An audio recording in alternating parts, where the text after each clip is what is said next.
नमस्कार मित्रों, आपका नाना दयाल होम्योपैथिक मुफ्त परामर्श केंद्र में स्वागत है। आज हम बात करने जा रहे हैं कैलोट्रोपिस जीगैंथिया या गीगैंथिया मदर टिंचर की।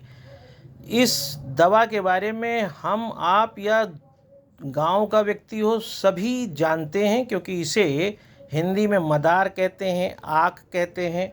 आपको यह सड़क के किनारे बहुतायत में लगा मिल जाएगा।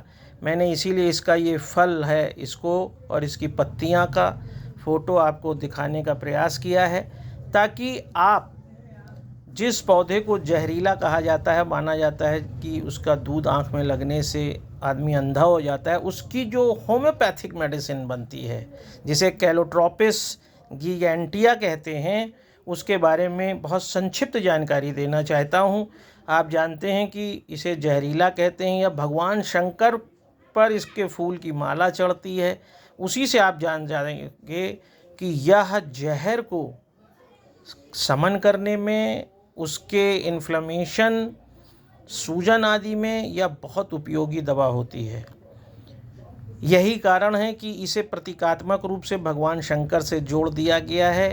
अगर किसी भी व्यक्ति को शरीर में कहीं कोई सूजन हो, या फिर बहुत समय से बुखार आ रहा हो, या जलन बहुत ज़्यादा हो, तो उस समय में कैलोट्रोपिस जीगैंथिया मदर टिंचर को निश्चित रूप से याद करना चाहिए।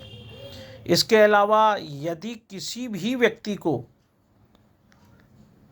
शुगर है और शुगर के कारण जलन तलुओं में बहुत ज़्यादा रहती है, यही सबसे बड़ी निशानी है कि तलुओं में जलन होती है, तो आप उस समय पे कैलोट्रोपिस जीगैंथिया मदर टिंचर को याद रखिए।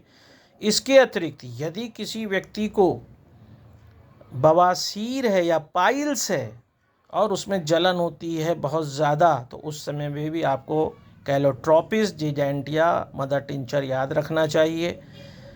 किसी होम्योपैथिक डॉक्टर के सलाह से, प्रशिक्षित डॉक्टर के परामर्श पर आप इस दवा का उपयोग करें। 15 बूंद गुनगुने पानी में सुबह शाम लगातार 15 दिन लें।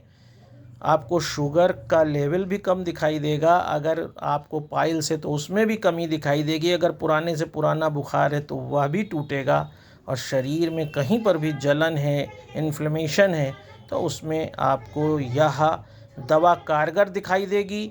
जो सिर्फ एक झाड़ झंखाड़ दिखाई देता है, वह कितनी उपयोगी दवा है। इसीलिए मैंने, यानी डॉक्टर आलोक चैंटिया द्वारा आपको यह जानकारी दी गई है। आप इसे दूर तक ले जाएं ताकि सभी लोग इसका फ़ायदा ले सकें।